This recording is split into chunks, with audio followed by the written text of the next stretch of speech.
हरिः ओं श्री गुरुभ्यो नमः हरिः ओं ॐ भद्रं कर्णेभिः शृणुयाम देवाः भद्रं पश्येमाक्षभिर्यजत्राः स्थिरैरङ्गैः स्तुष्टुवागुंसस्तनूभिः व्यशेम देवहितं यदायुः स्वस्ति न इन्द्रो वृद्धश्रवाः स्वस्ति नः पूषा विश्ववेदाः स्वस्ति नस्तार्क्ष्यो अरिष्टनेमिः स्वस्ति नो बृहस्पतिर्दधातु ॐ शान्ति शान्ति शान्तिः ॐ सहना भवतु सहनौ भुनक्तु सह वीर्यङ्करवावहै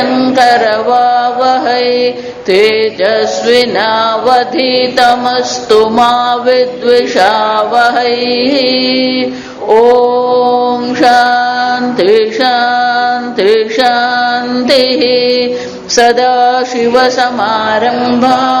शङ्कराचार्यमध्यमाम् अस्मदाचार्यपर्यन्तां वन्दे गुरुपरम्परां श्रुतिस्मृतिपुराणानाम् आलयं करुणालयं नमामि भगवत्पादं शङ्करं लोकशङ्करं शङ्करं शङ्कराचार्यं केशवं बादरायणं सूत्रभाष्यकृतौ वन्दे भगवन्तौ पुनः पुनः ईश्वरो गुरुरात्मेति मूर्तिभेदविभागिने व्योमवद्व्याप्तदेहाय दक्षिणामूर्तये नमः निधये सर्वविद्यानां विशदे भवरोगिणां गुरवे सर्वलोकानां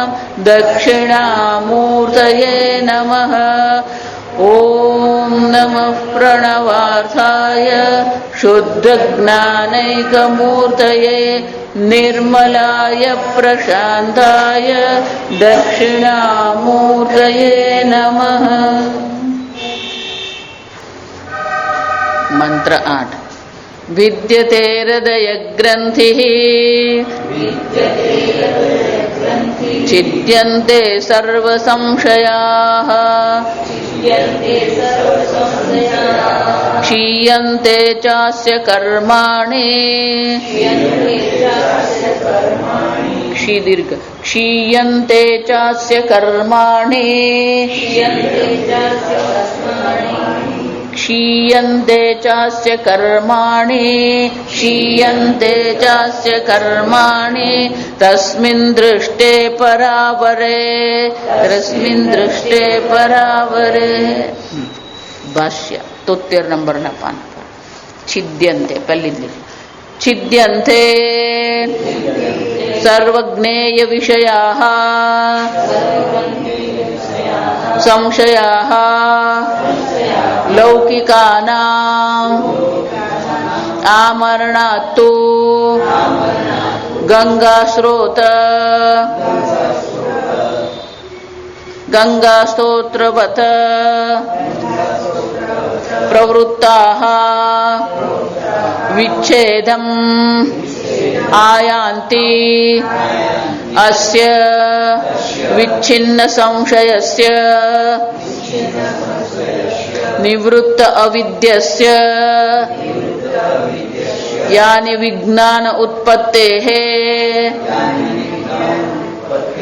प्राक्तनानि जन्मान्तरे च अप्रवृत्त फलानि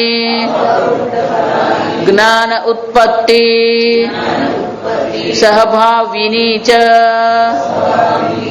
क्षीयन्ते कर्माणि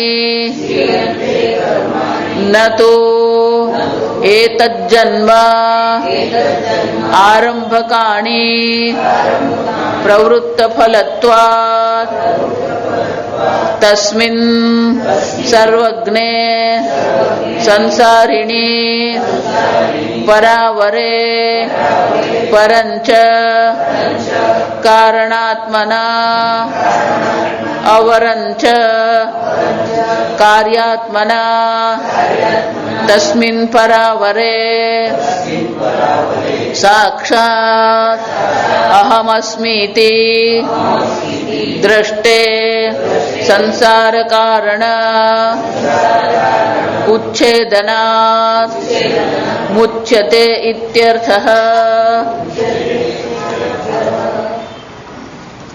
વિદ્યતે હૃદય ગ્રંથિ છિદ્યંતે સર્વ સંશયાઃ. ગઈ વખતે આપણે જોયું વિદ્યતે હૃદય ગ્રંથિ. હૃદય ગ્રંથિ શંકરાચાર્યજી કહે છે આપણા હૃદયમાં એક ગ્રંથિ ગાંઠ પડેલી છે. ગાંઠ એટલે ગૂંચવણ. ગાંઠ એટલે શું છે? ગૂંચવણ. કઈ પણ વસ્તુ જયારે ગૂંચવાઈ ગઈ હોય અને પછી ટાઈટ થઈ જાય એટલે પેલી ગાંઠ પડી જાય. ગૂંચવાયા વગર ગાંઠ પડે ને. જાવ તો કે આ દરેક મનુષ્યના હૃદયમાં પેલી હૃદયમાં ગ્રંથિ પડેલી છે, ગાંઠ પડેલી છે. આ બ્રહ્મ જ્ઞાન આપણે જોઈએ કે આ પરમાત્માને આત્મ સ્વરૂપે જો આપણે ઓળખી લઈએ તો શું થાય? વિદ્યતે હૃદય ગ્રંથિ. આ જ્ઞાનનું ફળ દર્શાવે છે. આપણે બ્રહ્મ જ્ઞાન જેને થયું હોય એને કયા ફળની પ્રાપ્તિ થાય છે તો શું કહે છે? આ હૃદય ગ્રંથિ જે છે એ ઉકેલાઈ જાય છે, છિન્ન ભિન્ન થઈ જાય. તો કે મનુષ્યના હૃદયમાં જે ગાંઠ પડેલી છે, જે ગૂંચવાડો છે, કયો છે? અવિદ્યા, કામ, કર્મ. આપણી બધી જે સમસ્યા છે એ ક્યાં છે? અવિદ્યા, કામ, કર્મ. ગમે એટલી ભક્તિ કરીએ, ગમે એટલું ધ્યાન કરીએ, ગમે એટલી પૂજા પાઠ કરીએ, બધું જરૂરી છે, પણ એના એ કરવા માત્રથી આ હૃદયની ગ્રંથિ જશે ખરી? બ્રહ્મ જ્ઞાનથી અવિદ્યાની નિવૃત્તિ થશે, અને જો અવિદ્યાની નિવૃત્તિ થઈ ગઈ તો પેલું કામ રહેશે નહીં, કામ નથી તો કર્મ રહેશે નહીં. તો કે આમાં ગૂંચવાડો ક્યાં છે? હું પુષ્પ ન જાણું એમાં ગૂંચવાડો છે? તો કે આત્માને ન જાણવામાં ગૂંચવણ ક્યાં આવી? જા સમજવા. લોકો આમાં તો આમ બોલી જાય ગૂંચવણ છે, પણ કઈ ગૂંચવણ છે? ગૂંચવણ કઈ છે કે આત્મા સચ્ચિદાનંદ બ્રહ્મ છે, એને બદલે આત્માને શું માની લીધો? હું શરીર છું, હું ઇન્દ્રિય છું, હું મન છું, હું બુદ્ધિ છું. આમ આત્માને શું કરી દીધો? શરીર, મન, બુદ્ધિ માની લીધા. આ ત્રણ અવિદ્યા અને કામની વચ્ચે પેલા ત્રણ પગથિયાં આવે. પહેલું તો અવિદ્યા એટલે કે આત્માને બ્રહ્મ સ્વરૂપ ઓળખતો નથી એ પહેલું. પણ એની વચ્ચે શું થવાનું? જો એ આત્માને ઓળખતો નથી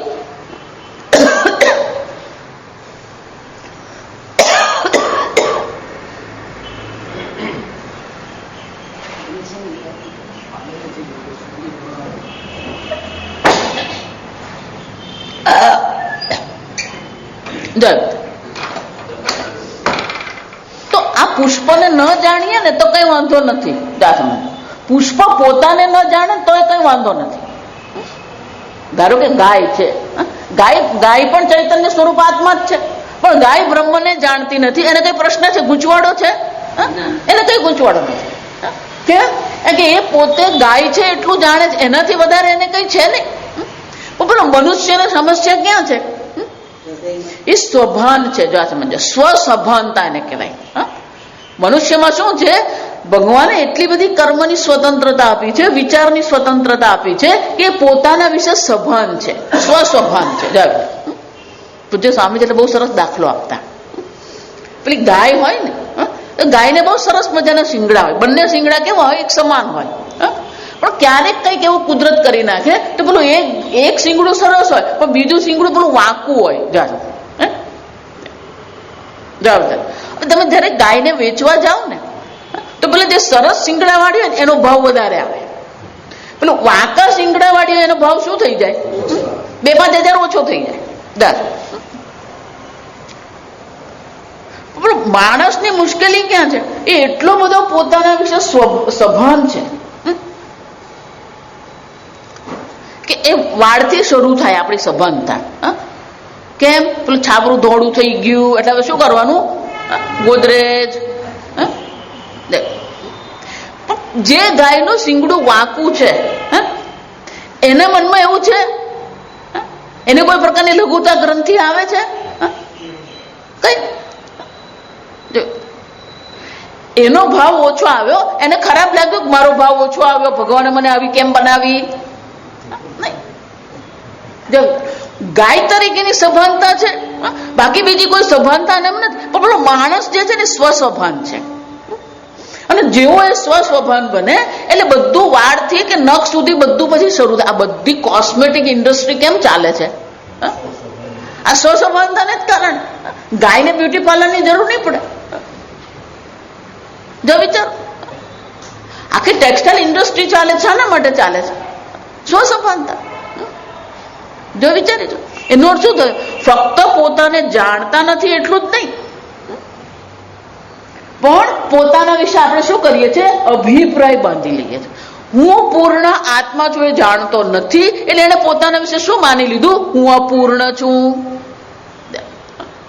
પોતાને સત સ્વરૂપ આત્મા જાણતો નથી, નિત્ય નિર્વિકારી આત્મા જાણતો નથી એટલે પોતાને શું માની લીધું? હું મર્ત્ય છું. પોતાને ચૈતન્ય સ્વરૂપ જ્ઞાન સ્વરૂપ આત્મા જાણતો નથી એટલે પોતાના વિશે શું અભિપ્રાય બનાવી દીધો? હું અજ્ઞાની છું.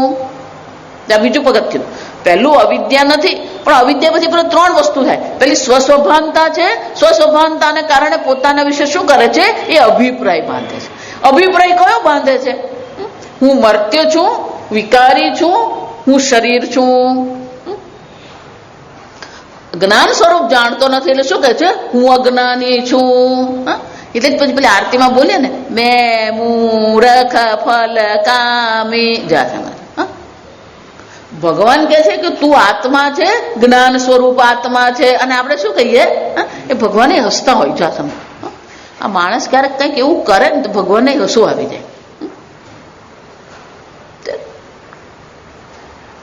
જ્ઞાન સ્વરૂપ છે પણ જાણતો નથી એટલે પોતાનું શું માને? હું અજ્ઞાની છું. આનંદ સ્વરૂપ આત્મા છે પણ પોતાને શું માની લીધો? હું દુઃખી છું. બધાને એમ જ થાય કે મારા જેવું દુઃખ કોઈને છે જ નહીં. આમ પેલું બીજું પગલું શું થઈ ગયું? હું મર્ત્ય છું, હું અજ્ઞાની છું, હું દુઃખી છું. પણ પ્રશ્ન ક્યાં છે? ગઈ વખતે આ ચર્ચા કરી ગયા, ફરીથી એટલા માટે કહું તો પછી આગળ મંત્ર ચાલે આપણો. જો પોતાને આ પ્રકારે આપણે જાણીશું પણ સ્વસ્વભાન છે તો શું થવાનું? એ સ્વીકારી શકશે? મર્ત્ય પણ સ્વીકારી શકે છે, દુઃખી પણ સ્વીકારી શકે છે, અજ્ઞાની પણ સ્વીકારી શકે છે? નહીં. આમ પહેલા પોતાના વિશે અભિપ્રાય બાંધી દીધો, એ જ અભિપ્રાયનો પોતે જ વિરોધ કરે છે.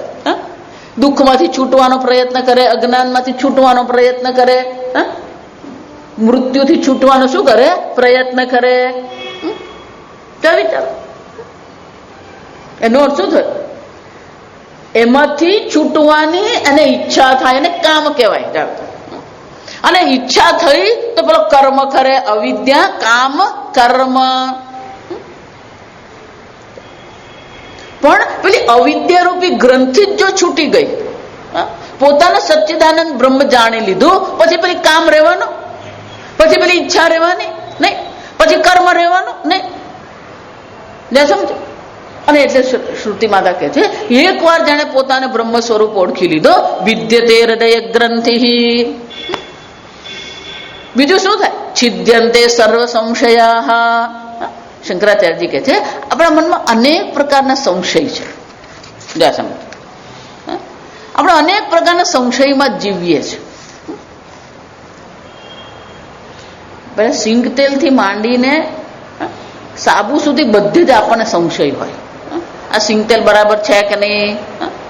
ભલે ને પેલો કંપની વાળો ગમે તે લખતો હોય, પણ આપણા મનમાં તો શું હોય? ખબર નથી પડતી. પતંજલિ તેલ લઈએ કે પેલું રાજમોતી તેલ લઈએ, બધે જ સંશય આપણને. એટલે શંકરાચાર્યજી કહે છે પણ અહીંયા જે સંશય છે કયા? સર્વજ્ઞેય વિષયા સંશયા લૌકિકાનામ આમરણાતુ. આ અનેક પ્રકારના સંશયો છે. લૌકિકા નામ એટલે કે જે અજ્ઞાનીઓ છે એ લોકોના મનમાં શું હોવાનો? સંશય હોવાનો છે. આપણા સંશય તો આપણાથી જ શરૂ થાય. જો વિચાર, પેલો ઘરમાં તાળું મારે ને પછી ગાડી સુધી જાય ને પછી પાછો જાય, કેમ? જોવા આ તાળું બરાબર માર્યું કે નહીં. એટલે સંશય ક્યાંથી શરૂ થયો? આપણાથી જ શરૂ થાય. પછી પેલો જાય, સ્વામીજી બહુ સરસ કે પેલો તાળા પર ટીંગાઈ જાય, સમજ કેમ? તાળું બરાબર લાગ્યું કે નહીં.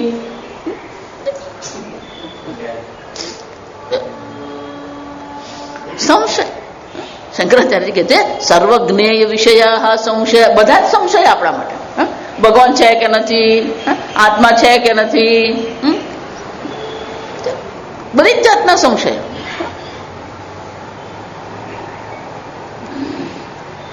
લોકોને સંબંધમાં સંશય હોય. આ ખરેખર મારો ભાઈ છે ખરો, એના મન મારામાં શું છે, બહુ ફરક છે. જાત જાતના સંશય. શંકરાચાર્યજી કહે છે આ માણસનો સંશય એ માણસનો શું થઈ ગયો? સ્વભાવ થઈ ગયો. પેલું લેવું પડે છે તેલ લઈ લે કરો, પણ ખાતી વખતે સંશય તો મનમાં હોય જ. જો હા હંમેશા કહું બધા, આપણું અડધું દુઃખ જે છે ને એ આપણા વિચારો છે. આપણી વિચાર કરવાની પદ્ધતિ જ ખોટી છે. હંમેશા એટલા માટે વેદાંતમાં આવેલી વ્યક્તિએ પહેલા એ નક્કી કરી જ લેવું પડે કે મારો વિચાર કરવાની પદ્ધતિ જ ખોટી છે. પણ જે વ્યક્તિ માનતી ના રે હું તો બહુ બુદ્ધિશાળી, હું તો બહુ તર્ક, એને માટે વેદાંત છે જ નહીં. જો આ સમજજો, અર્જુનને પણ એમ જ હતું કે બહુ બુદ્ધિશાળી. પહેલા અધ્યાયમાં એને બધા જાત જાતના તર્ક આપ્યા ભગવાન, યુદ્ધ કેમ નહીં કરવું જોઈએ, સંબંધની દ્રષ્ટિએ, દ્રષ્ટ ફળની દ્રષ્ટિએ, અદ્રષ્ટ ફળની દ્રષ્ટિએ અનેક પ્રકારના તર્ક આપી દીધા. ભગવાને શાંતિથી સાંભળતા રહ્યા. અને જ્યાં ભગવાનને મોકો મળ્યો, ભગવાને બરાબર એને ચાપખા માર્યા અને એને કબૂલ કરવું પડે. શું કરવું પડ્યું? કાર્પણ્ય દોષ અપહત સ્વભાવ પુચ્છામિ તામ ધર્મ સમ્મૂઢ ચેતા. ચેતા એટલે બુદ્ધિ, ચિત્ત. અમારી બુદ્ધિ કેવી છે? મોહિત થઈ ગયેલી છે.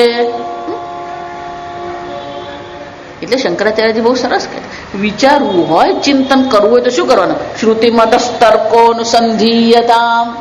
તર્ક જો કરવું હોય તો કયા મતથી ચાલવાનું? શ્રુતિમત તર્ક.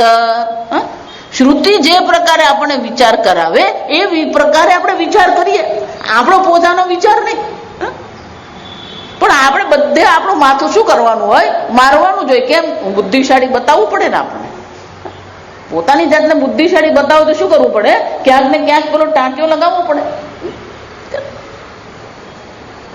એટલે શંકરાચાર્યજી કહે છે આ જે લૌકિક લોકો જે છે બહુ સરસ વાત કરે. જો લૌકિકા નામ આ મરણાતું, પણ મરે ને ત્યાં સુધી શું છે? સંશયા ગંગા સ્ત્રોતવત પ્રવૃત્તા.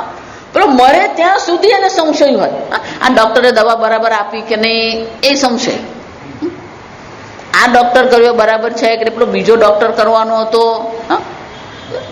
પેલો મરવા પડે ને ત્યારે સંશય હોય જ. સંપૂર્ણ જીવન આપણું આ સંશયમાં અને ગૂંચવાડામાં જ ચાલે છે.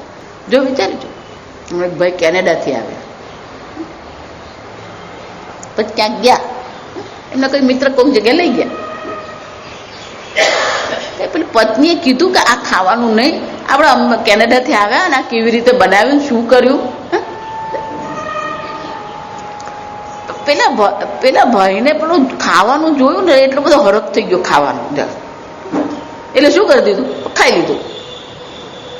ભલે ભગવાનનો પ્રસાદ હોય, અને પ્રસાદ હોય એટલે ઇન્ફેક્શન નહીં લાગે એવું માનવાનું નહીં. આવ્યા હોય પેલા 20 દિવસ માટે, એમાંથી 4 દિવસ ક્યાં ગયા? પેલા ખાટલામાં. જા સાંભળ, તો ડાયરિયા થઈ ગયા. પણ થઈ ગયા તો પછી શું કરવાનું હોય? આ દવા લઉં, પેલી દવા લઉં. એટલે પણ તમે ડાયરિયા થઈ તું પેલા દવા ચાલુ તો કર. પણ આ લઉં, એટલે પણ જા સમજ, આ કોના જેવું? પેલી આગ લાગી હોય પછી વિચાર કરે, હું અહીંના નળનું પાણી લઉં કે પેલા નળનું પાણી લઉં? આગ લાગે તો શું કરવાનું હોય? જ્યાંથી પહેલું પાણી મળે શું કરી દેવાનું હોય? આગ બુઝાવવાની. એમ પેલા ડાયરિયા થઈ કે પેલા દવા લેવા જ. પેલી પત્ની મને કે એને કીધું કે દવા લે, પણ લેતા નથી. જા કેમ? સંશયા, આ દવા કામ કરશે કે નહીં કરશે? પેલું દુઃખી થાય છે, પણ પેલી દવા કરવા જ તૈયાર નહીં. જો વિચારો, આપણે સંશય જ આપણને શું કરે છે? દુઃખી કરે છે. જો આ ગીતામાં આપણે જોઈ ગયા ચોથા અધ્યાય, સંશયાત્મા વિનશ્યતિ. સતત સંશય, સંપૂર્ણ જીવન જ સંશયમાં જાય. એટલે શંકરાચાર્યજી કહે છે આ લૌકિક લોકો જે છે એ મરણ પર્યંત શું કરતા રહે છે? એ સંશય જ કરતા રહે. અને સંશય એનો કેવો છે? ગંગા સ્ત્રોતવત પ્રવૃત્તા. પેલો ગંગાનો પ્રવાહ જેમ સતત ચાલતો રહે એમ આનો સંશયનો પ્રવાહ પણ શું છે? ચાલુ છે. આ સમજ? પોતાને નહીં જાણીએ ને એટલે સંશય હોવાનો. જપેલો જેમ કે મને તો કોઈ સંશય જ નથી, શક્ય જ નથી. આ વિચારી જોઈએ. અને એટલે ભગવાન શંકરાચાર્યજી કહે છે કે આવો જે મરણ પર્યંત જે સંશય અનેક પ્રકારના ચાલતા રહે છે, સર્વજ્ઞેય વિષયા સંશયા, બધા જ વિષય પ્રત્યે આપણે સંશય. પેલો માળી પાસે માળા લેવા જઈએ ને તોય શું કરીએ? સાહેબ 25 રૂપિયા હોય તો 25 રૂપિયા કેટલા ફૂલ તું લાવ્યો?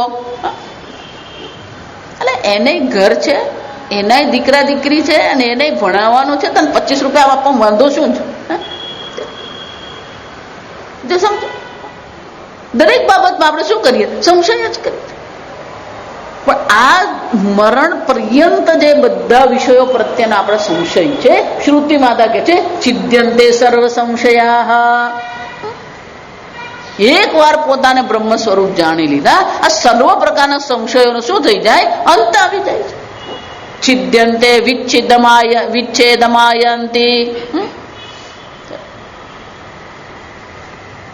તો કે સંશય એનો અર્થ શું થાય? એને કોઈ પ્રકારનો સંશય એના મનમાં રહેતો નથી.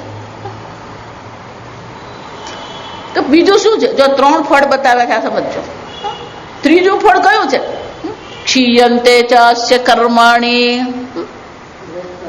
આ જેટલે પણ આપણી માથાકૂટ છે ને એ બધી કર્મથી જ શરૂ થાય. યાદ રાખજો, અજ્ઞાન મૂળ છે. પણ આ કર્મ શું કરે છે? એવું કર્મ ફળ આપે કે પેલો એવા ચક્કરમાં પડે ને પછી ભલે એને ગમે તેટલું કરવું હોય કઈ કરી શકે જ નહીં. અને આપણે બુદ્ધિશાળી એટલા છીએ કે પેલા નવા કર્મ શું કરીએ છીએ? ઉમેરતા જ જઈએ. જો પહેલેથી કહેતી આવી, વેદાંતમાં પુણ્ય કર્મ પણ શું છે? સાંકળ જ છે, બંધન જ છે. કેમ? કે પુણ્ય કર્મ પણ તમને શું કરવાનું? કર્મ ફળ આપવાનું છે.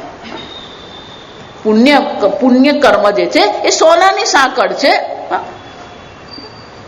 કોના જેવું? પેલું શારજામાં પેલા એક રાજકુમારે બહુ મોટી ભૂલ કરી, એટલે એને શું કરવાનું? પેલો મૃત્યુદંડ આપ્યો. મૃત્યુદંડ આપ્યો અને એની પેલી તારીખ નક્કી થઈ. પેલો રાજકુમાર છે ને એટલે સોનાની સાંકળે એને બાંધ્યો. પણ બંધન તો બંધન જ છે. તમે સોનાની સાંકળે બાંધો કે લોખંડની સાંકળે બાંધો, બંધન તો શું છે? બંધન જ છે. પછી એને તલવારથી મારવાનો તો કે નહીં, તો રાજકુમાર છે એટલે શું કરવાનું? સોનાની તલવારથી મારવાનો. એમ પુણ્ય કર્મ પણ શું છે? આ સોનાની સાંકળ છે. વેદાંતમાં આવીએ ને એટલે આ બધા પુણ્ય કર્મ ફક્ત પરમાત્માની ભક્તિ સિવાય બાકીના બધા પુણ્ય કર્મ શું કરી દેવાના? છોડી દેવાના છે. કેમ? કે આ કર્મ આપણી બુદ્ધિને શું કરતી રહે છે? વિક્ષિપ્ત કરે. આપણા જીવનમાં જે વિક્ષેપ છે કોને કારણે છે? આ કર્મને કારણે. આ કરું, પેલું કરું, અહીંયા જાઉં, ત્યાં જાઉં, પેલા મળ્યા, નાને મળ્યા. જો હમણે કોઈ મને ફોન પર પૂછ્યું કે પેલા ભાઈ નિવૃત્ત થઈ રહ્યા છે અને આશીર્વાદ માટે મને બોલાવ્યો તો મારે શું કહેવાનું?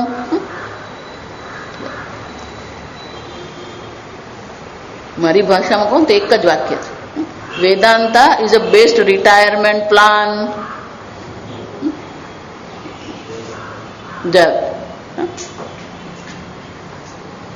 ના ના, પણ કે સામાજિક કર્મ કરવાનું, સામાજિક કર્મ કરો એટલે બધી ખટપટ. કોઈ પણ સંસ્થામાં હાથ નાખો ને ત્યાં શું થવાનું? સમજો, ભલે સંસ્થા સરસ છે પણ એના જો સંચાલનમાં તમે પડ્યા તો શું થઈ જવાનું? એ બધી જાતની માથાકૂટ ને બધી જાતની પોલિટિક્સ ત્યાં ચાલતી જ હોય.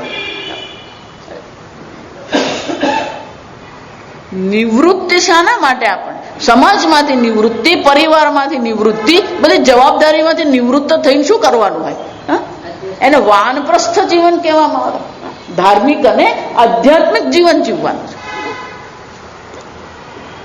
સામાજિક ખટપટમાં પડે ને એટલે માણસ ગયો. આ સમજ, એને જો આપણે માર્ગદર્શન આપવું હોય, એ જો આપણે આશીર્વાદ માંગતો હોય તો આશીર્વાદ શાના આપીએ? વધારે વધારે ભગવાનની ભક્તિ કરીએ, આધ્યાત્મિક જીવન જીવીએ આપણે.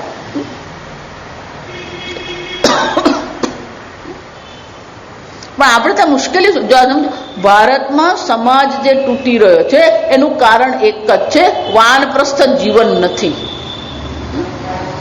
માતા પિતા જો વ્યવસ્થિત રીતે વાનપ્રસ્થ જીવન જીવે ને તો બાળકોને કોઈ સમસ્યા જ નથી. વિચારજો, નિવૃત્ત થયા પછી તમે તમારી પ્રવૃત્તિ કરો, એ લોકોની પ્રવૃત્તિ કરે. નવરો બેઠો હોય ને આખો દિવસ હિંચકા પર નવરો બેઠો હોય, કોણ ગયું, કોણ આવ્યું, કેટલા વાગે ગયું, આ શું કરે?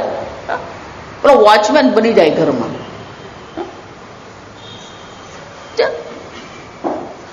સવારે ઉઠે એટલે પ્રશ્ન જ હોય, કેટલા વાગે ભાઈ રાત્રે આવેલા? પણ તને હું કામ છે, જાગ.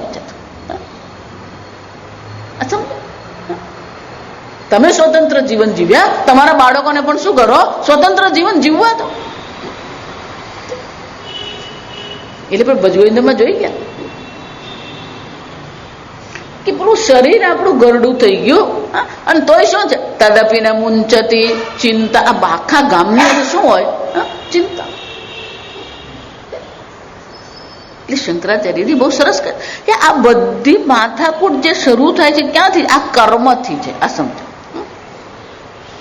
નહીં કશ્ચિત ક્ષણમપી જાતુ તિષ્ઠતિ કર્મકૃત.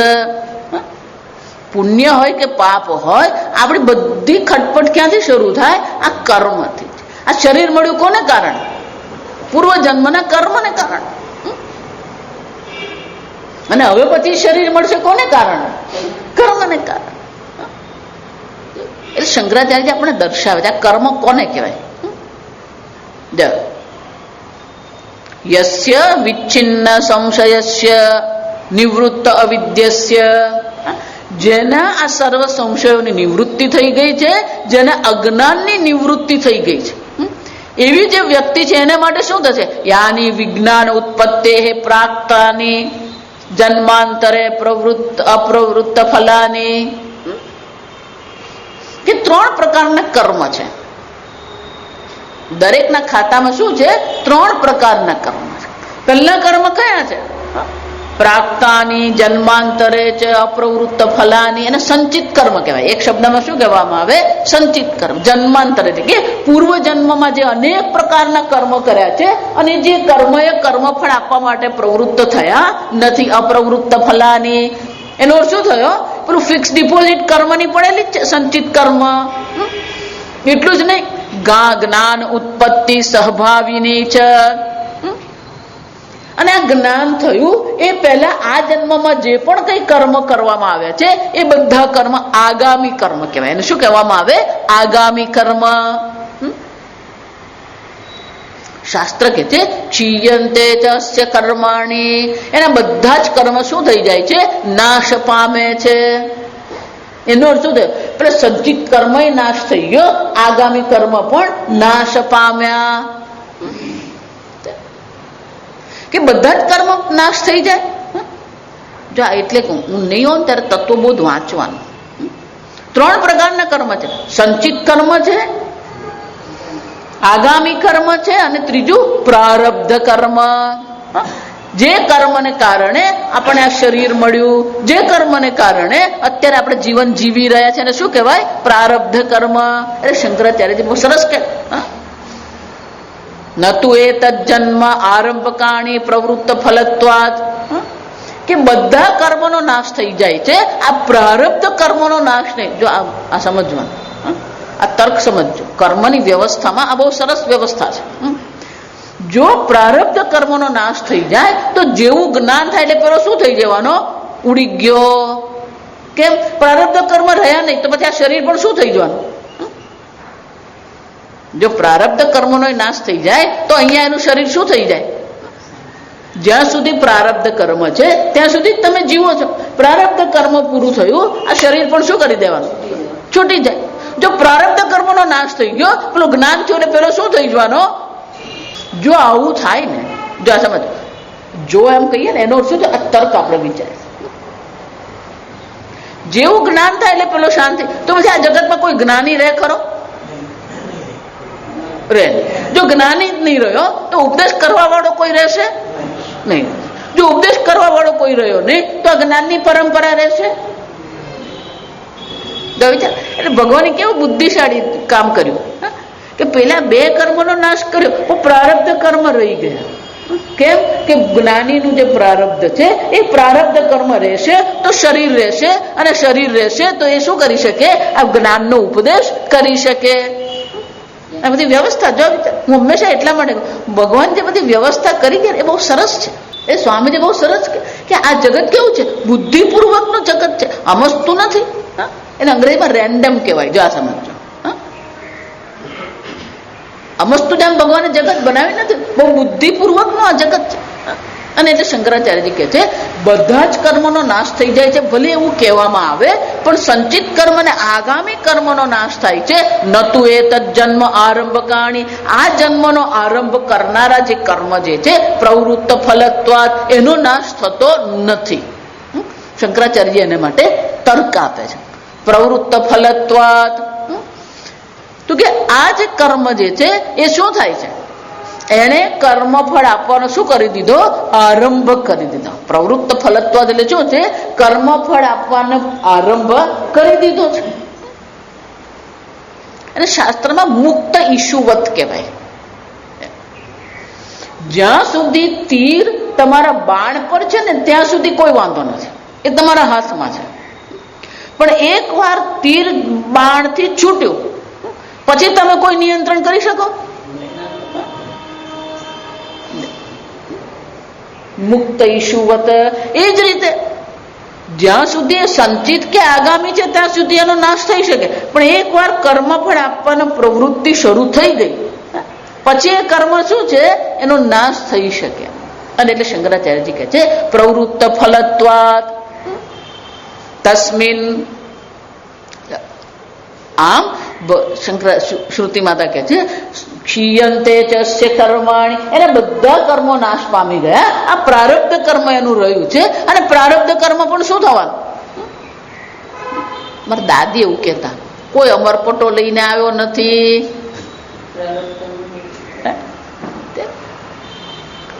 પ્રારબ્ધ કર્મનો આરંભ થયો તો એનો શું થવાનો? અંત છે. જાતસ્ય હિ ધ્રુવો મૃત્યુ, જેનો આરંભ થયો એનો અંત આવવાનો. તો આ પ્રારબ્ધ ફળ શરૂ થયું છે તો એ પ્રારબ્ધ કર્મ પણ શું થવાનું? પૂરું થવાનું જ છે. અને જ્યારે પ્રારબ્ધ કર્મ પૂરું થાય છે ત્યારે શું થાય છે? એના ખાતામાં કોઈ કર્મ તો છે નહીં, તો એનું શું થાય? તસ્ય પ્રાણાહાન ઉત્ક્રામંતી, એનો પ્રાણનું ઉત્ક્રમણ થતું નથી. ઈહૈવ પ્રવિલીયંતે, અહીંયા જ એના પ્રાણ શું થઈ જાય છે? આ પંચમહાભૂતમાં શાંત થઈ જાય છે. એનો શું થાય? પછી એને નવો જન્મ પ્રાપ્ત કરવો પડતો નથી. એને શાસ્ત્રમાં શું કહેવાય? એને મોક્ષની પ્રાપ્તિ થાય છે. પણ જ્યાં સુધી આ બ્રહ્મ જ્ઞાન થાય નહીં, સર્વ કર્મનો નાશ થાય નહીં, ત્યાં સુધી શું કરતા રહે છે? પુનરપી જનનમ પુનરપી મરણમ. આ જન્મ મરણનું ચક્કર ચાલુ જ રહે છે.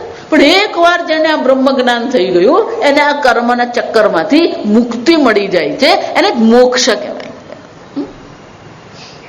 એટલે ભાઈ મને કે કે ના માતાજી કઈ નહીં, નવો જન્મ મળે તો પછી મજા આવે ને, જરા મજા આવે. નવો જન્મ ક્યાં મળે ને કયો મળે? પેલા આફ્રિકાના જંગલમાં મળે, શું કરવાનું? પેલા ગટરના કીડા તરીકે જન્મ મળે, ચાલે ને, મજા આવે ને. કયો જો ગઈકાલે જ કીધું ને, પેલો કીડો આપણા દુઃખનું કારણ જ આ છે. જન્મ મરણમાં શું કરતા રહીએ છીએ, એટલે જ ભગવાન શું કહે છે, જન્મ જરા મૃત્યુ દુઃખ દોષાનું દર્શનમ. આપણું દુઃખ મુખ્ય ક્યાં છે? આ જન્મ જ દુઃખ છે, જરા દુઃખ છે, મૃત્યુ દુઃખ છે. અને એટલે શાસ્ત્ર શું કહે છે? આ બધો શાંત થઈ ગયું, એનો અર્થ શું થયો? કોઈ કર્મ નથી, અને કર્મ નથી તો ફરી જન્મ થવાની કોઈ શક્યતા. એટલે કે એને મોક્ષની પ્રાપ્તિ અવશ્ય થાય. પણ કે આ ક્યારે થાય? જો આપણે પેલા આગલા મંત્રમાં શું કહેવા ભૂલી ગયા હોય તો શ્રુતિમાં આ ચોથા પાદમાં આપણને યાદ દેવડાવે છે, તસ્મિન દૃષ્ટે પરાવરે. પર અને અવર. પર એટલે કે કારણાત્મા બ્રહ્મ, અવર એટલે કાર્યાત્મા બ્રહ્મ. પરબ્રહ્મ સ્વરૂપ જે આત્મા છે એને જાણી લીધું. પણ કઈ રીતે જાણી લીધું? અહીંયા જે કઈ છે એ સર્વ બ્રહ્મ માત્ર છે. અને એટલે શંકરાચાર્ય સમજાવે છે, તસ્મિન સર્વજ્ઞે અસંસારિણી પરાવરે પરંચ કારણાત્મના અવરંચ કાર્યાત્મના. કારણ બ્રહ્મને પણ જાણે છે, કાર્ય બ્રહ્મને પણ જાણે છે. તે માતાજી તમે તો કીધું બ્રહ્મ એક જ છે, આ બે ક્યાંથી થઈ ગયા? કેમ? એક અદ્વિતીયમ બ્રહ્મ. આ જગત એક કાર્ય બ્રહ્મ છે. કેમ? એ ઉત્પન્ન થયેલું છે. ઘડો જે છે એ કાર્ય છે, માટી એ શું છે? કારણ છે. એમ બ્રહ્મ આ જગતનું કારણ છે. તો કારણ સ્વરૂપ જે બ્રહ્મ છે અને કાર્ય સ્વરૂપ એટલે કે જગત સ્વરૂપ જે બ્રહ્મ છે એને પણ શું છે? એ ઓળખે છે. પવન તું, પાણી તું, ભૂમિ તું, ભૂધરા. આમ જયારે પ્રારબ્ધ કર્મ એનું ભોગવી રહ્યો છે ત્યારે આ જગતનો જે અનુભવ કરે છે એને પણ એ કઈ રીતે દ્રષ્ટિએ જોઈએ? બ્રહ્મ સ્વરૂપે જ જોઈએ છે. હું એટલે કહું છું, જ્યાં છો ને ત્યાં જ રહીને તમારી દ્રષ્ટિ ઉત્કૃષ્ટ બનાવો. એકવાર દ્રષ્ટિ ઉત્કૃષ્ટ બને, તમે રસ્તા પર ચાલતા હોય તો કેટલું દેખાય આપણને? પણ તમે પેલો બીજે માળે જાઓ તો આપણી દ્રષ્ટિ શું થવાની? જેટલા તમે ઊંચા જશો એટલે તમારી દ્રષ્ટિનો વિસ્તાર વધે. 10મા માળમાં રહેતો હોય તો એને શું છે? 10મા માળે જો કોઈ રહેતો હોય તો પેલો તિથલનો દરિયો એને દેખાય. એટલે શ્રુતિમાં આપણને એમ કહે છે કે તમારી દ્રષ્ટિનો વિસ્તાર કરો. જેટલો તમારી દ્રષ્ટિનો વિસ્તાર થશે ને એટલી જ આ બધી જે લૌકિક માથાકૂટ છે ને એ બધી નાની બની જશે. અત્યારે આપણી દ્રષ્ટિ અલ્પ છે એટલે આપણે બધી મુસીબત કેવી લાગે છે? બહુ મોટી દેખાય છે.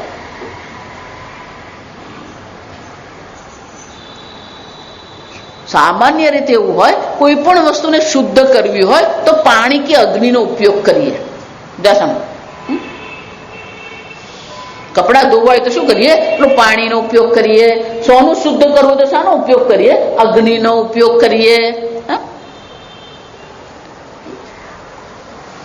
પણ રૂને શુદ્ધ કરવું હોય તો પાણી કામ આવે? રૂને શુદ્ધ કરો, અગ્નિ કામ આવે? રૂને શુદ્ધ કરવું શું કરવું પડે? આપણે એને શું કે આને આવે? પિંજારો. એ પિંજારો શું કરે? એને છૂટું કરે, વિસ્તૃત કરે.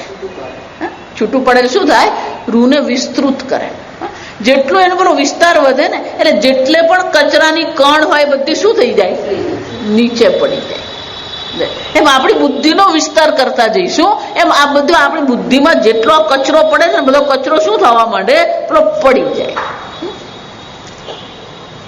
રૂને સાફ કરવું હોય તો બીજું કંઈ જ કરવાનું, એને છૂટું કરવાનું. છૂટું કરે એટલે બધું ધૂળનો કણ પણ શું થઈ જાય, રહે જ નહીં. એ ગૂંચવાયેલું હોય ને એટલે બધું અંદર પડી રહે કણ, પણ પેલું છૂટું થાય, તાંતણો છૂટે એટલે પેલું ધૂળનો કણ પણ શું થઈ જવાનો, પડી જ જવાનો. એમ આપણી બુદ્ધિ એવી ગૂંચવાયેલી છે ને એટલે જાત જાતનો કચરો બુદ્ધિમાં પડેલો રહે. પણ જે બુદ્ધિમાં તમારી દ્રષ્ટિનો વિસ્તાર થતો જાય એમાં બધું બુદ્ધિમાં જે ગૂંચવણ પડેલી છે, જે કચરો પડેલો છે, જે મલિનતા પડી છે, બધી શું થઈ જવાની, છૂટી જવાની. એનો વિસ્તાર જ નથી કરવાનો. આ બ્રહ્મ અનંત આનંદ સ્વરૂપ છે. જો આ જોઈ ગયા, જો અનંત છે, આપણી દ્રષ્ટિ જો અનંત થઈ ગઈ તો આમાંની કોઈ પણ વસ્તુ ટકે. હા, આ એક દેશ અને એક નામને પકડવાને બદલે શું કરવાનું છે, સર્વ દેશ, સર્વ કાળ, સર્વ સૃષ્ટિ કોણ છે, એક પરમાત્મા માત્ર છે.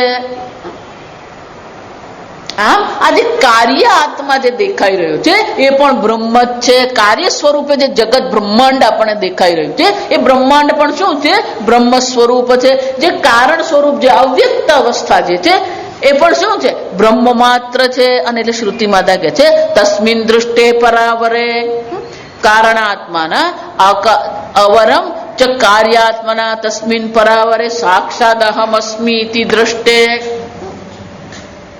કાર્ય સ્વરૂપ બ્રહ્મ પણ હું જ છું, કારણ સ્વરૂપ બ્રહ્મ પણ હું જ છું. જો મુશ્કેલી અહીંયા જ છે, કાર્ય સ્વરૂપ ને કારણ સ્વરૂપ બ્રહ્મ આપણે ઓળખીએ પણ એ બ્રહ્મ કોણ છે, સાક્ષાત અહમ અસ્મિ, હું બ્રહ્મ છું.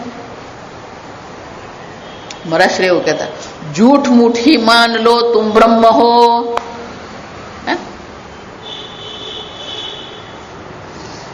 ડોક્ટર હોય એની બધી પ્રવૃત્તિ જે હોય કઈ દ્રષ્ટિથી હોય, હું ડોક્ટર છું, એનું બોલવું, એનું ચાલવું, એના કપડા. પેલો એન્જિનિયર બને તો પણ શું કરે, હવે શું વિચારવાનું, હું બ્રહ્મ છું. તો આપણે બધી પ્રવૃત્તિ કઈ દ્રષ્ટિએ હોવી જોઈએ, પણ આપણે પેલી દ્રષ્ટિ જ આપણી અલ્પ છે એટલે આપણો વ્યવહાર પણ કઈ દ્રષ્ટિએ કરીએ છીએ, અલ્પ દ્રષ્ટિએ જ કરીએ છીએ. અલ્પે સુખમ નાસ્તિ. અને શંકરાચાર્યજી કહે છે આ પૂર્ણ દ્રષ્ટિ જેણે પ્રાપ્ત કરી લીધી છે એ પૂર્ણ દ્રષ્ટિ પ્રાપ્ત કરી છે.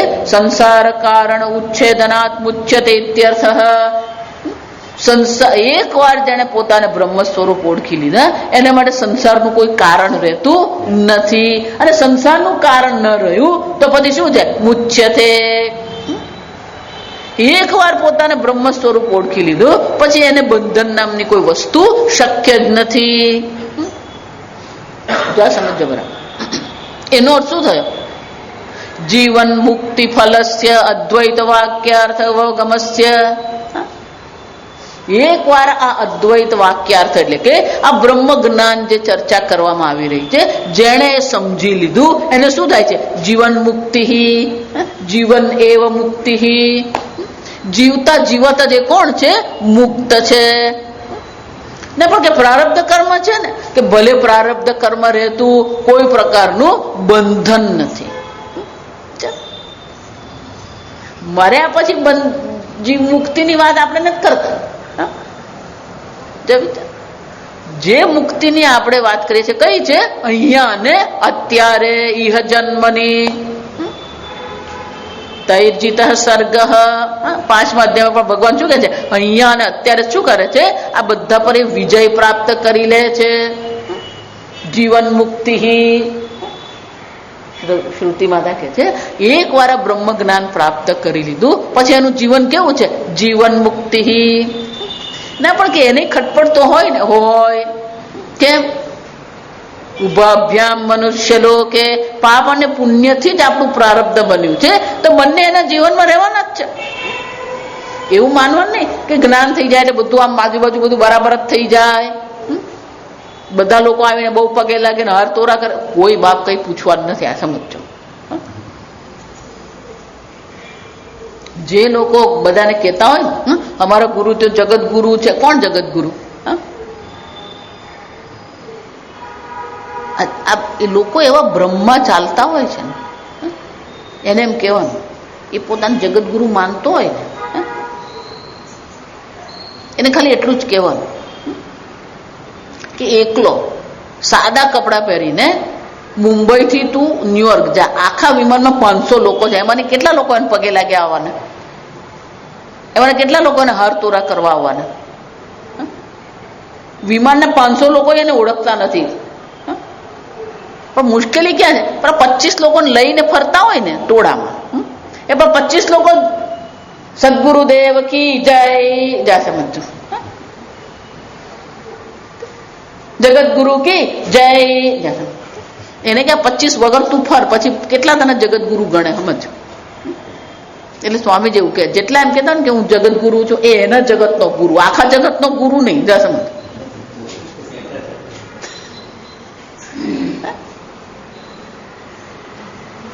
હાર તોરા કરવું એ બ્રહ્મ જ્ઞાન નથી. આ સમજો. કોઈ તમને હાર તોરા કરે તોય ઠીક છે, નહીં કરે તોય શું છે? જેણે પોતાને અનંત આનંદ સ્વરૂપ ઓળખી લીધા, પછી હાર પહેરવાનો આનંદની જરૂર છે એને? સમજો. પછી એની પાસે શું છે ને શું નથી એ શું થઈ જવાનું? મહત્વનું છે તોય ઠીક છે ને, નથી તો દુઃખી થવાની જરૂર નથી. જીવન મુક્તિ આને જ કહેવાય. જીવન મુક્તિ એટલે કે તમારી પાસે જે છે એ તમને દુઃખી નહીં કરે, એ તમને સુખી પણ નહીં કરે. આ બધું પેલા આગળ ચર્ચા થઈ ગઈ. હા, પૂજ્યમાણમ અચલ પ્રતિષ્ઠમ. એક વાર પોતાની પૂર્ણતામાં જેની સ્થિતિ થઈ ગઈ, કેવી રીતે? સમુદ્રમાપ, જેમ સમુદ્ર પોતાની પૂર્ણતામાં સ્થિત છે, નિશ્ચલ છે, એમ એક વાર પોતાના આનંદ સ્વરૂપ આત્મા ઓળખી લીધો. એ આનંદ સ્વરૂપ આત્મામાં એ શું થઈ ગયો? સ્થિત થઈ ગયો. જો વિચાર, હું હંમેશા એટલા માટે કહું, કબીર જે હતા, ભલે એમની વાણી સરસ હતી અને એ બ્રહ્મ જ્ઞાની હતા, પણ એ કરતા શું હતા? એ વણકર હતા. અને શું કરતા રહેતા હતા? એ વણકરનું જ કામ કરતા હતા. કોઈ વિશેષ કર્મ, કોઈ વિશેષ સ્થાનને કારણે તમે બ્રહ્મ જ્ઞાની નથી. જીવન મુક્તિ તો એને કહેવાય કે જ્યાં છો ત્યાં જ તમે આનંદમાં રહી શકો છો કે નહીં. હું હંમેશા એટલા માટે જો તમને દેશ બદલવાની જરૂર પડે, કાળ બદલવાની જરૂર પડે, વસ્તુ બદલવાની જરૂર પડે, વ્યક્તિ બદલવાની તમને જરૂર પડી, તો તમે જીવન મુક્ત નથી. જાહી બીધી રાખે રામ, તાહી બીધી રહીએ. પણ આ માણસની બુદ્ધિ એવી છે ને, એ હંમેશા શું કરતો હોય? કંઈક બદલતો રહે. અને કંઈ બદલવાનું નહીં રહે ને. જો આ વિચાર, આ ઘણી વાર કોકના ફ્લેટમાં તમે જાઓ ને મળવા, તો પેલા 6-8 મહિને તમે જાઓ, એ બીજું કઈ નહીં બદલી શકે. શું કરશે? પેલો સોફો આ બાજુથી આ બાજુ કરી દીધો, અને પેલો ટીવી અહીંયાથી અહીંયા કરી જાત. હંમેશા માણસને આદત પડી ગઈ છે. શાની આદત? બદલીને સુખી થવાની. જો વિચાર, હંમેશા એને આદત જ છે કઈ બદલીને સુખી થાવ. જેને કઈ બદલવાની જરૂર પડે નહીં ને, એ જીવન મુક્તિ કહેવાય. પણ એનો અર્થ એવો નથી કે પેલું જૂનું મકાનમાં પડી રહીએ આપણે, એમ નથી. શંકરાચાર્યજી મુચ્યંતે જ ખાલી કહે છે. તો પેલા આનંદગીરી મહારાજ બહુ સરસ સમજાવે. જીવન મુક્તિ ફલસ છે અદ્વૈત વાક્યતા. આ અદ્વૈત આત્મા તત્વને આપણે જાણી લીધો તો એનું ફળ શું છે ખરેખર? જીવન મુક્તિ. એના કર્મ બળીને રાખ થઈ ગયા કે નહીં આપણને ખબર નથી. આપણે જોઈ શકતા નથી.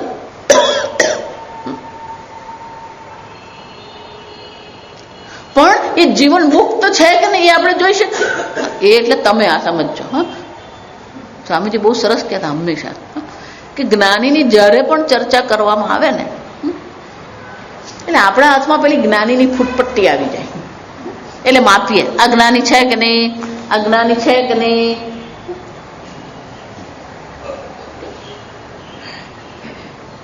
આપણે હજી પેલા 8મા અધ્યાયમાં છે, 14મા અધ્યાયમાં આવ્યું છે ને ગીતામાં, ત્યારે શંકરાચાર્યજી કહે છે આ જીવન મુક્તિ શું છે?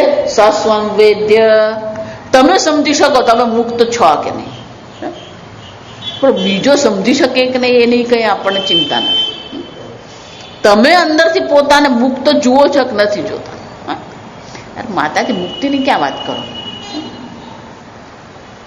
આપણને અનેક પ્રકારના બંધનનો અનુભવ છે. આ બંધનનો અનુભવ જ આપણને દુઃખી કરે છે. જો આ બંધનનો અનુભવ છે, બંધન નથી, આ સમજો. કોના જેવું છે? પેલું સૂર્યોદય જેવું છે. સૂર્યોદય થાય છે કે દેખાય છે? આટલું જ યાદ રાખો. એનો અર્થ શું થાય? ખરેખર સૂર્યોદય થતો નથી. એટલે આપણે પૃથ્વી પર બેઠા છે ને આપણી દ્રષ્ટિ અલ્પ છે એટલે પેલો સૂર્યોદય છે. એ રીતે ખરેખર બંધન છે? ખરેખર બંધન છે જ નહીં. ખરેખર બંધન નથી છતાં આપણે શું કરી રહ્યા છે? પેલો બંધનનો અનુભવ કરી રહ્યા છે. અહમ બદ્ધ. પણ એ બંધનના અનુભવનો પણ શું થઈ જાય? અંત આવી જાય. એને જીવન મુક્તિ કહેવાય.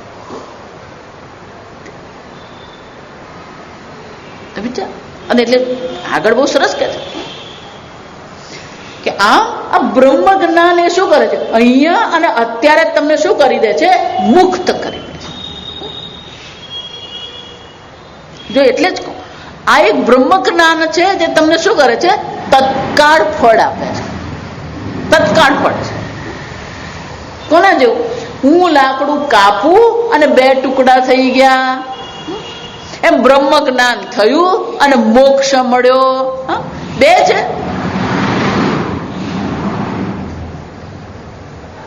કોના જેવું છે? 10મો ખોવાઈ ગયો. પેલો ગુરુજી મળ્યા, ગુરુજી શું કીધું? તું 10મો છે.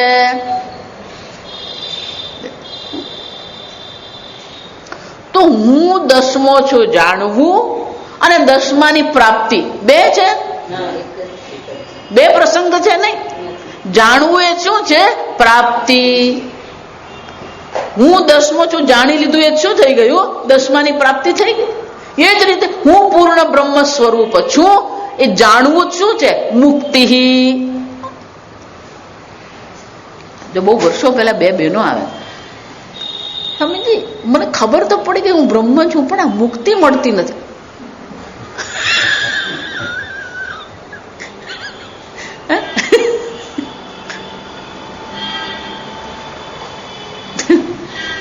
લોકો જાત જાતના હોય, આ સમજો. એવો એક સંપ્રદાય છે. એમાં દીક્ષા એટલે શું કરે? ગુરુજી તમને જ્ઞાનની દીક્ષા આપે. મજાક નથી કરતી, આ સમજો. અને પછી પેલા બધા કહેતા મને તો જ્ઞાન દીક્ષા મળી ગઈ.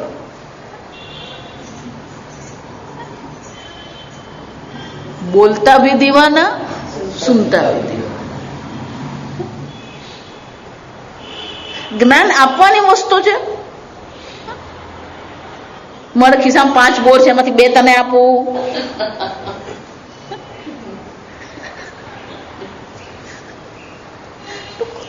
એવા જાત. અને પછી એ જોવાનું એવું હોય, એ બધા સંપ્રદાય પેલા ટીવી પર આવતા હોય, પછી સામે પેલા 50,000 લોકો બેઠા હોય, એટલે આપણને શું લાગે? હોય માતાજી કંઈક તો અંદર હશે ને, તો આ બધી તો 50,000 લોકો કેમ બેઠા?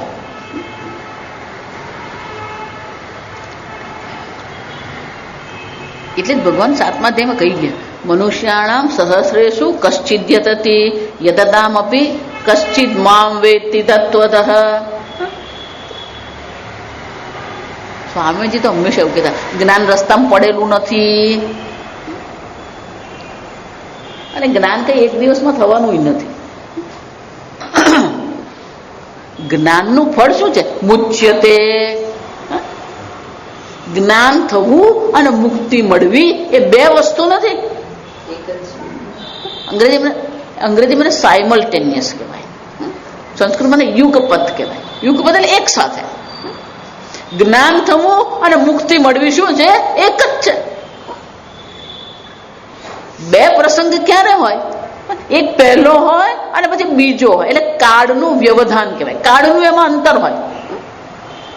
પણ બ્રહ્મ જ્ઞાન થવું અને મુક્તિ મળવી એ બેની વચ્ચે કાળનું કોઈક અંતર છે? તત્કાળ છે. જો સમજો. અને એકવાર પોતાને બ્રહ્મ સ્વરૂપ જાણી લીધું તો પછી જીવન મુક્તિ પણ શું છે? તત્કાળ જ છે. પણ રાહ જ જોવાની.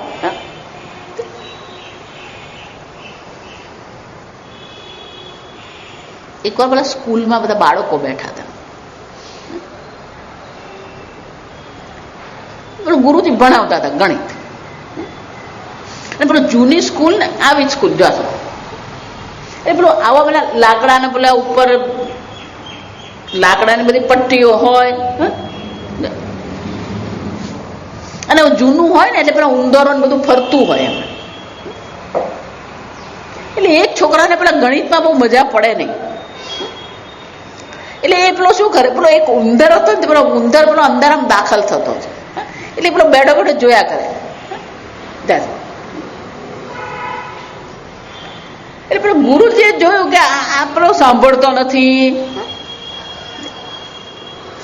એટલે એ પેલો જોતો હતો પેલો ઉંદર અંદર ગયો, હવે પેલી પૂંછડી બાકી છે એ જોયા કરે. એટલે પેલો ગણિત તો પ્રશ્ન પછી પૂછ્યું. એટલે પેલો ગુરુજી પૂછ્યું, એ કઈક મગજમાં ઉતર્યું કે નહીં? ગુરુજી પૂંછડી બાકી છે. જેણે પોતાને બ્રહ્મ સ્વરૂપ ઓળખી લીધા એને માટે કઈ બાકી રહેતું નથી. એટલા માટે આપણું 3 કીધું. વિદ્યતે હૃદય ગ્રંથિ છિદ્યંતે સર્વ સંશયા ક્ષીયંતે ચાસ્ય કર્માણી. કોઈ સંશય રહેતો નથી, કોઈ ગ્રંથિ રહેતી નથી, કોઈ કર્મ રહેતા જ નથી. અને એટલે શું કહેવાય? જીવન મુક્તિ અહીંયા અને અત્યારે જ એને મોક્ષની પ્રાપ્તિ અવશ્ય થઈ જાય છે. પણ કે અહીંયા તમે જીવન મુક્તિ શા માટે કહો છો? કારણ કે આગળ આપણે પેલી ઉપાસના જોઈ ગયા. પ્રણવોધનુ શરોહ્યાત્મા. પેલું બાણ છે કોણ છે? આ પ્રણવ ઓમકારે બાણ છે. આ આત્મા કોણ છે? તીર છે. અપ્રમત્તેન વેદ્ધવ્યમ. તો ત્યાં પેલી પ્રણવની ઉપાસના દર્શાવવામાં આવી છે. તો કે પ્રણવની ઉપાસના છે, ઉપાસના કર્મ છે, એટલે એનું કર્મ ફળ હોય.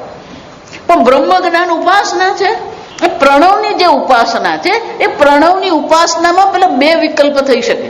પ્રણવની ઉપાસનાથી અંતઃકરણ શુદ્ધિ થઈને અહીંયા શાસ્ત્ર શ્રવણ કરીએ ત્યારે બ્રહ્મ જ્ઞાન થઈ જાય, જીવન મુક્તિ મળી શકે. પણ જો હજી અંતઃકરણ તૈયાર થયું નથી અને એ પેલી બ્રહ્મની ઉપાસના કરે છે તો એને ક્રમ મુક્તિની પ્રાપ્તિ થાય. એટલે કે અહીંયાથી પછી એને બ્રહ્મલોકની પ્રાપ્તિ થાય અને બ્રહ્મલોકમાં એને બ્રહ્મ જ્ઞાન થઈને એને મોક્ષની પ્રાપ્તિ થાય. પણ અહીંયા મંત્રમાં જે દર્શાવે છે ક્રમ મુક્તિની ચર્ચા કરતા નથી. કઈ ચર્ચા કરે છે? જીવન મુક્તિની ચર્ચા કરે છે કે અહીંયા ને અત્યારે જેને મોક્ષની પ્રાપ્તિ અવશ્ય પ્રાપ્ત થઈ જાય. કેમ? સંસાર કારણ ઉચ્છેદાત. કારણ કે આ સંસારનું જે કારણ અજ્ઞાન છે એ અજ્ઞાનનો જ ઉચ્છેદ થઈ ગયો. અજ્ઞાન જ રહ્યું નથી તો પછી સંસાર પણ રહી શકે એમ છે જ નહીં. અને એટલા માટે આનંદગીરી મહારાજ બહુ સરસ કહે છે કે અહીંયા જે મોક્ષની ચર્ચા કરવામાં આવી એ જીવન મુક્તિની ચર્ચા છે, ક્રમ મુક્તિની ચર્ચા નથી. આગળ આપણે આવતીકાલે. ઓમ અસતો માં સદ્ગમય તમસો માં જ્યોતિર્ગમય મૃત્યોર્મા અમૃતંગમય. ઓમ પૂર્ણમદ પૂર્ણમિદં પૂર્ણાત પૂર્ણમુદચ્યતે પૂર્ણસ્ય પૂર્ણમાદાય પૂર્ણમેવાવશિષ્યતે. ઓમ શાંતિ શાંતિ શાંતિ. હરિ ઓમ શ્રી ગુરુભ્યો નમઃ. હરિ ઓમ.